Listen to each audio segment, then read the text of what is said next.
Hello, my name is Isaac Christopher Lubogo. Welcome to Let's Think Outside the Box, Season 9. Today I'm going to speak to your soul, to your spirit. I'm going to speak words that are going to encourage you so that you begin to know that you can make it in life regardless of whatever challenge may be coming your way. As we begin today, I want to begin by quoting some of the beautiful scriptures that will give us some kind of motivation. Listen, you may be going through tribulations and troubles. You may have gone through a lot of challenges. You may have lost a loved one. You may have cancer. You may have any disease, name it on earth. Situations may not be adding up. You may have children issues. Your children are not bonding with you. Your husband is not bonding with you. Your parents are not bonding with you. Your mortgages are a mess. Your bank is a mess. Your job is a mess. And you're going through tribulations and troubles. And sometimes you even have suicidal attempts.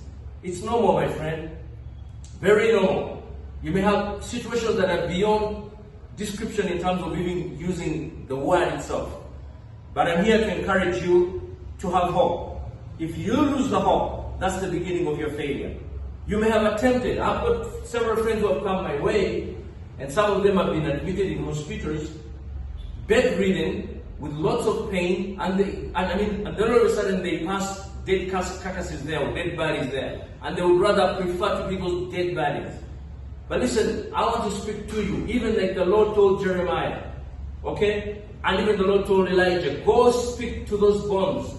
And he spoke to the bones, and the bones got muscles and sinews, regardless of how desperate your situation is. Listen, this is your day. This is your day. Because I have a word for you in terms of motivating you, in terms of encouraging you. The Lord chastises those he loves. You may be judging yourself. And you're saying, listen, my brother Isaac, people are criticizing me. People are victimizing me. I have lost it. I have lost billions of shillings. I have lost thousands of shillings. I have no beginning. I have no end. I'm like the 10 lepers who are caught in the middle of a struggle, and they decided, what are we going to do? If we stay here, we're going to die. But if we move, we still die.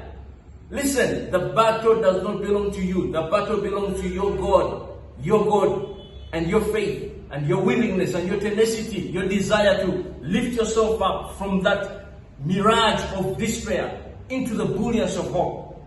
Listen, 2 Samuel chapter 24 verse 14 says, David said, I am in deep distress, but let us fall into the hands of the Lord. There are situations when you're like, oh my goodness, I'm in deep distress. If only a man charges or takes charge of my situation, I'm victimized, I'm gone. David knew that when he sinned, when he had taken Uriah's wife. He knew, this is a guy who had actually sinned, and the prophet came to him, Prophet Samuel, and told him a story of, the oxen that was sold, and then this other rich man bought it from this poor man. And David said, what an evil man. And then the prophet said, you are that man.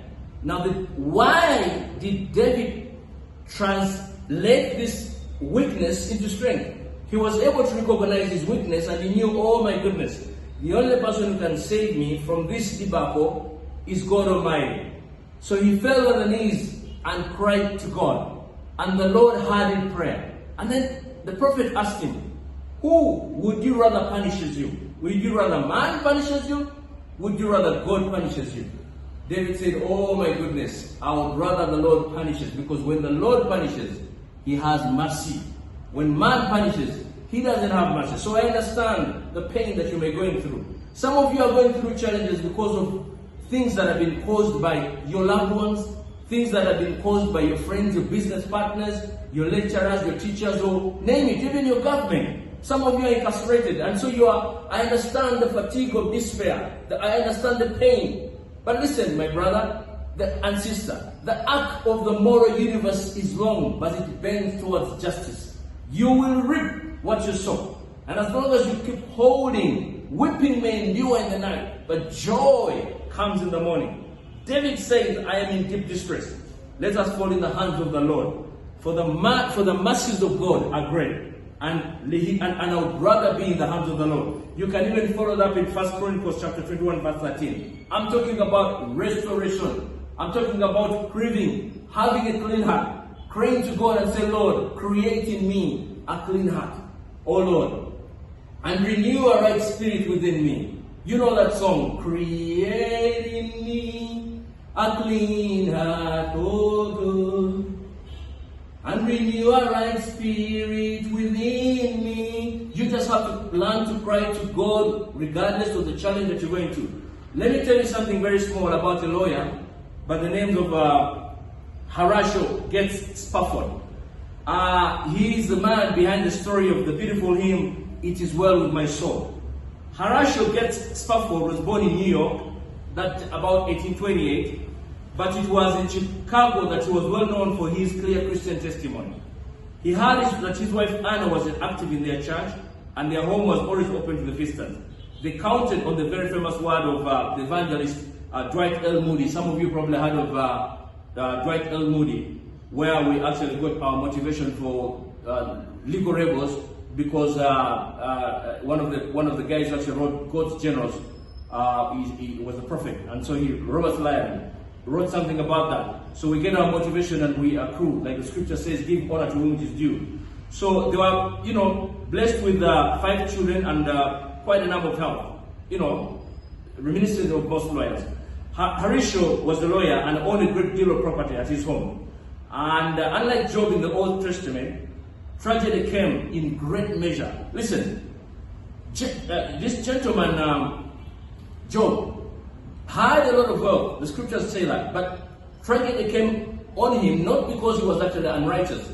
So some of the things that you're going through are not going to come to you because you are so wicked or so bad. Remember the guy who was actually blind and they're walking with Christ, and the disciples asked Christ and said, why is this man blind? Is it because of the sins of his fathers or because of his own sin?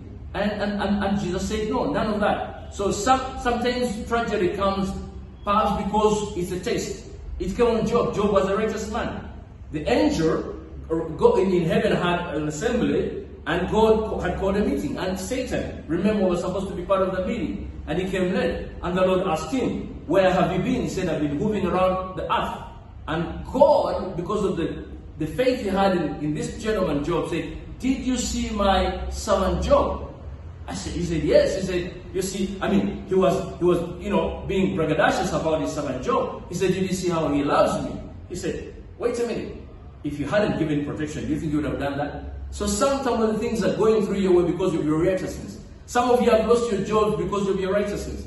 Some of you have lost future because of your ability to speak the truth. You choose to go with the truth in spite of the many temptations or bribes that may go your way. Some of you have lost everything because you choose to the truth. But listen, that's not the end of the world. Let me go on to the story of this gentleman. So what happened is that a year later, a massive fire swept through the downtown of Chicago, devastating everything, and this gentleman almost lost everything he had.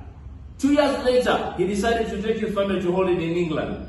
And, because he was a business person, obviously. And guess what? Even on that business, he actually lost his family because the ship they were on drowned. And about, almost all his kids died. And then still again, almost 2 years down the road, still again he had another tragedy while he was crossing the Atlantic on the steamship. And then he was struck by an oil sailing ship, and he lost almost everyone on the board, died. And all of Spafford's daughters perished.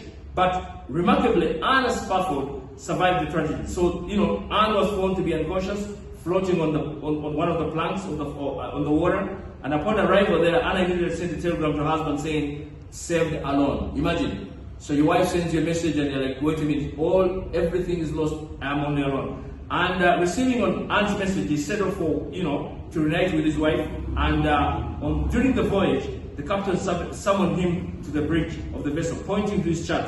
He explained that they were then passing over, and the very spot where the boat had sunk, where his daughters had died. And he said that Spafford returned to his cabin and wrote a hymn for that purpose. And he said, it is well with my soul. And then that's the first line which came to him. When peace like a river attendeth my way, And there are other accounts that say that it is written on a later day. So I want to just encourage you about what God can do and what God can bring. So out of this gentleman was able to bring to the world a beautiful melody that almost everyone has become almost a love of everyone. And I'm going to read it for you, perhaps sing it for you, that this morning or whatever time it is, wherever you stay, I want to encourage yourself with this hymn. It's called "It Is Well With My Soul." Regardless of the pain, regardless of the pressure, regardless of the challenge, regardless of the future, I want you to know it is well with your soul, my friend. It says, when peace like a river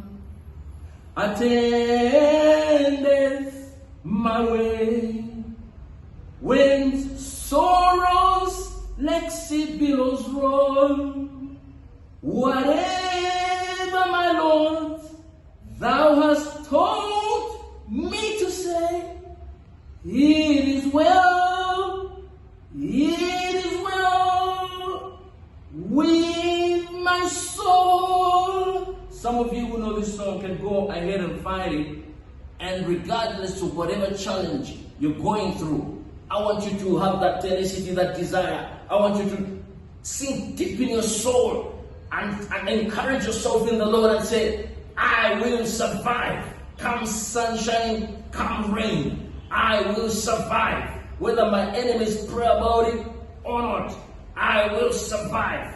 Whether things are right or not, I will make it. You are a survivor, my friend. Keep dreaming. Never give up. Keep hope alive. Focus. Be humble. Be hungry. God bless you.